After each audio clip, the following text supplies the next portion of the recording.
আসসালামু আলাইকুম রহমতুল্লাহ। এনসিপি জাতীয় নাগরিক পার্টি শয়নে স্বপনে আওয়ামী লীগকে নিষিদ্ধ করতে চায়।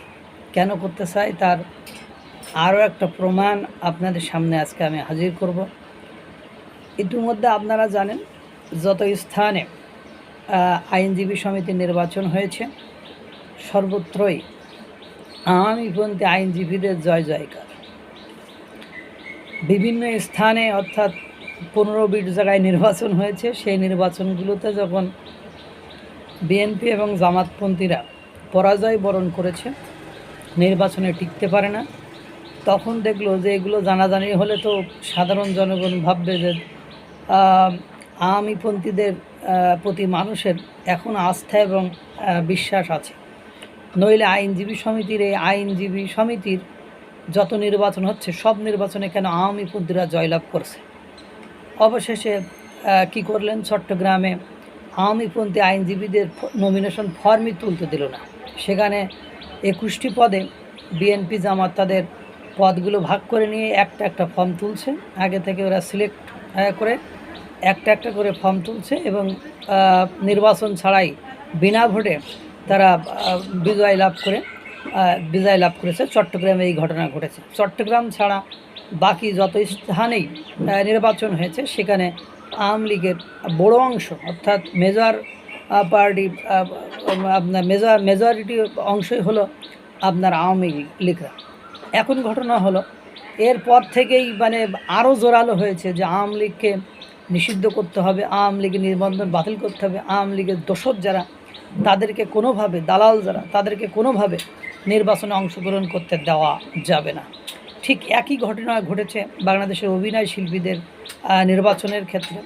সেখানে এক সমন্বয়ক সালাউদ্দিন তানভীর মনে হয় উনি একদম লিখিতভাবে বলে পাঠালেন এই ব্যক্তিগুলো আওয়ামী লীগের দোসর, স্বৈরাচারের দোসর, ফ্যাসিবাদের দোসর ছিল, এদেরকে নির্বাচনে অংশগ্রহণ করতে দেওয়া যাবে না। কিন্তু ওই সংঘ অর্থাৎ যে নির্বাচনের যে প্রতিষ্ঠান তারা আপনার এই আওয়ামী লীগ এই সালাউদ্দিন তানভীরের এই মতামতকে গুরুত্ব দেয়নি, না দিয়ে ওদেরকে অংশগ্রহণ করতে দিয়েছিল এবং সেই অংশগ্রহণ করার ফলে নির্বাচনের পরবর্তী সময়ে দেখা গিয়েছে ওখানে যারা আওয়ামী লীগের আপনার দোসর, স্বৈরাচারের দোসর দালাল ছিল তারাই সভাপতি, সহসভাপতি সহ বড় অংশ তারাই জয়যুক্ত হয়েছে। এই কারণেই মূলত এনসিপি অর্থাৎ জাতীয় নাগরিক পার্টি তারা আওয়ামী লীগকে নিষিদ্ধ, আওয়ামী লীগের নিবন্ধন বাতিল চায়। অর্থাৎ এর আগে আপনারা জানেন যে বাংলাদেশ ব্যাংকের একটা নির্বাচন হয়েছিল, সেখানেও আওয়ামী লীগ জয়লাভ করেছিল। আপনারা যেন অবাক এবং অভিভূত হবেন যে যত স্থানে নির্বাচন হয়েছে যে সেখানে যদি আওয়ামী লীগের পার্টিসিপেশন থেকে থাকে বা আওয়ামী লীগ যদি অংশগ্রহণ করেছে সেখানে বিজয় লাভ করেছে আওয়ামী লীগই। তাহলে বলেন আপনার এই আওয়ামী লীগকে নিষিদ্ধ করতে চাওয়াটা ওদের জন্য স্বাভাবিক, কারণ ওরা বুঝছে যে এত ঘটনা, এত গণহত্যা, এত আমরা হইচই, এত ওদের নামে বিষাদাঘাত ছড়াচ্ছি বা এত ওদের নামে বলতেছি, এত নতুন ন্যারেটিভ সৃষ্টি করার চেষ্টা করছে। কিন্তু দুর্ভাগ্য হলো সত্য যে নির্বাচন দিলেই আওয়ামী লীগ জয়যুক্ত হয়, বিএনপি জামাত সহ নতুন যে দলগুলো আছে তাদের পরাজয় হয় বা তারা আওয়ামী লীগ বড় অংশের ভোটগুলো তারা পায়, বড় পোস্ট পদবিগুলো তারা পায়।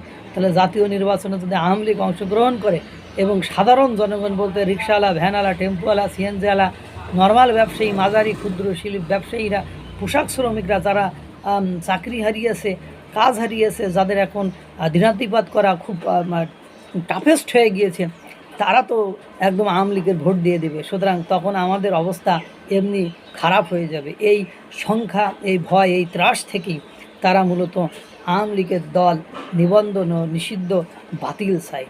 কিন্তু সেটা বিশ্বের বড় বাঘা রাষ্ট্রগুলো, দূতাবাসগুলো এটা কোনোভাবে হতে দিচ্ছে না।